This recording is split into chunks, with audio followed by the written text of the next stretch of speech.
जीएसपीएसएससँगको मेरो प्रेरणादायी यात्रा ज्ञान, सेवा, आत्मविश्वास र स्वास्थ्यतर्फको रूपान्तरण। ओम नमो नमः। अहम पार्वती अस्मि यथा पिण्डे तथा ब्रह्माण्डे भन्ने वाक्यांशलाई मैले विगतमा विभिन्न गुरुहरू, पण्डितज्यूहरू तथा धार्मिक प्रवचनहरूमा धेरै पटक सुनेकी थिएँ। तर यसको वास्तविक अर्थ र गहिराईलाई अनुभव गर्ने अवसर भने मलाई जीएसपीएसएससँग जोडिएपछि मात्र प्राप्त भयो। जसरी ब्रह्माण्डमा रहेका तत्त्वहरू मानव शरीरभित्र पनि विद्यमान छन्, त्यसरी नै मानव शरीर नै आफैमा एउटा जीवित ब्रह्माण्ड रहेछ भन्ने ज्ञान मैले यहाँबाट प्राप्त गरेँ। विशेष गरी हातका यी 5वटा औँलाहरूमा निहित रहेको अद्भुत ब्रह्माण्डीय ऊर्जाको विज्ञान र विभिन्न मुद्राहरू मार्फत त्यस ऊर्जालाई सन्तुलनमा ल्याउन, वृद्धि गर्न वा आवश्यकता अनुसार व्यवस्थापन गर्न सकिने तथ्यले मलाई अत्यन्तै प्रभावित बनायो। नेपाल छाडेर बाहिर अस्ट्रेलिया मेलबर्नमा बसेको लामो समय भइसकेको थियो। मातृभूमि छाडेको पीडाले रात दिन पिरोल्ने गर्दथ्यो, जसले गर्दा देश कहिले फर्किने, देशका लागि केही गर्न सकिएन भन्ने भाव मनमा आइरहन्थ्यो। जब जीएसपीएसएस र आदरणीय गुरुदेव आचार्य राजन शर्मासँग जोडिने, भेटघाट गर्ने मौका मिल्यो, तब मैले एउटा अमूल्य जीवन पाठ पनि सिक्न पाएँ। सेवा र सत्कर्मका लागि कुनै पनि दूरी बाधक हुँदैन रहेछ। संसारको जुनसुकै कुनामा बसेर पनि आफ्नो जन्मभूमि, समाज र मानव हितका लागि योगदान दिन सकिने रहेछ। यही भावनाले मेरो सोचाइ र जीवन दृष्टिमा सकारात्मक परिवर्तन ल्याउन थाल्यो। मैले जीएसपीएसएस अन्तर्गत जोडिएर 200 आवर्स टिचर्स ट्रेनिङ सफलतापूर्वक सम्पन्न गरी जब सर्टिफिकेट प्राप्त गरेँ, तब यहाँ वरपर नेपाली समुदाय लगायत अन्य समुदायहरूले पनि योग कक्षाहरू लिनको लागि अनुरोध गर्नुभयो र मैले योग सेसनहरू पनि गरेँ उहाँहरूसँग। उहाँहरूले हाम्रो जीएसपीएसएसको प्याकेजलाई धेरै नै मन पराउनु भयो। कतिपयले योगलाई आफ्नो दैनिक जीवनको हिस्सा बनाउनु भयो भने केही सदस्यहरू जीएसपीएसएस परिवारमा नै जोडिनु भयो। यसरी आफूले सिकेको ज्ञान अरूलाई बाँड्न पाउनु र त्यसबाट उहाँहरूको जीवनमा सकारात्मक परिवर्तन देख्न पाउनु मेरो लागि अत्यन्तै सुखद अनुभूति रह्यो। नेपाललाई गुरु र गन्तव्यको देश बनाउने यो आदरणीय गुरुदेवको महान अभियानमा सानो भए पनि आफू हिस्सा हुन पाएकोमा आफूलाई भाग्यमानी ठान्दछु।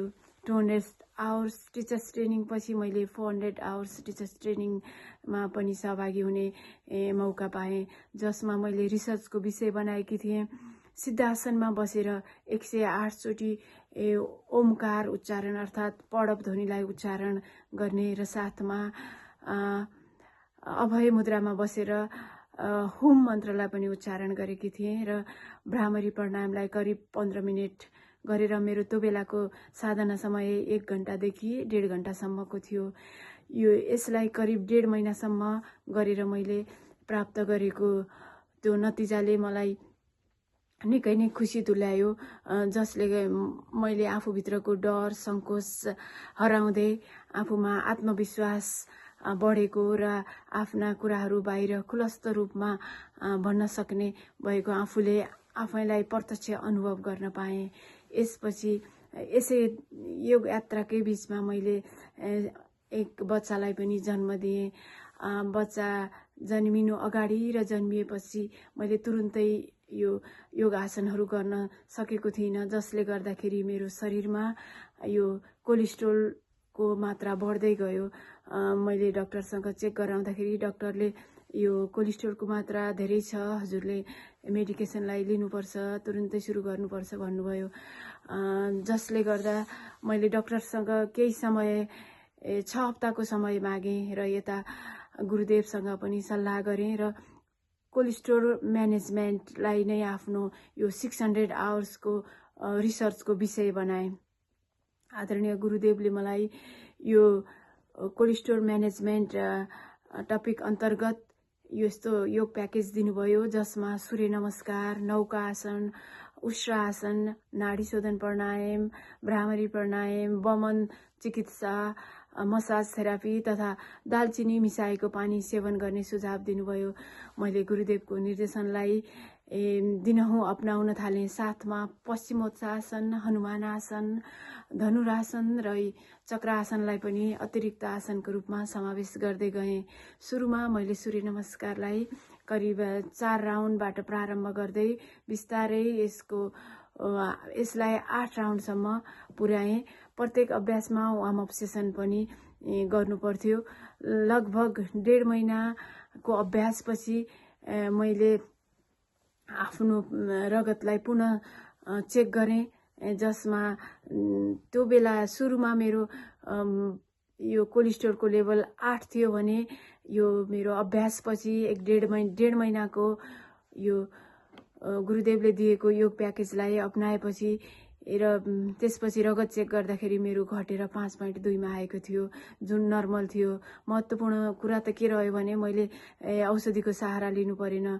योग, प्राणायाम र प्राकृतिक उपचार र अनुशासित जीवनशैलीको शक्तिलाई नै मैले आफ्नो जीवनमा अनुभव गर्न पाएँ।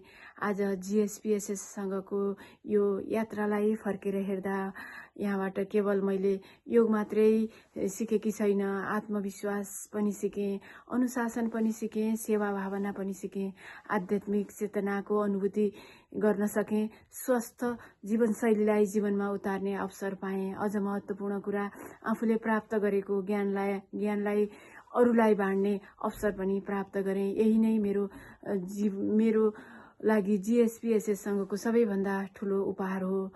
मेरो जीवनमा ज्ञान, साधना, सेवा र स्वस्थको यो सुन्दर यात्रा सम्भव बनाइदिनु हुने आदरणीय गुरुदेव र सम्पूर्ण GSPSS परिवारप्रति नै हार्दिक आभार, नमन र सम्मान व्यक्त गर्न चाहन्छु।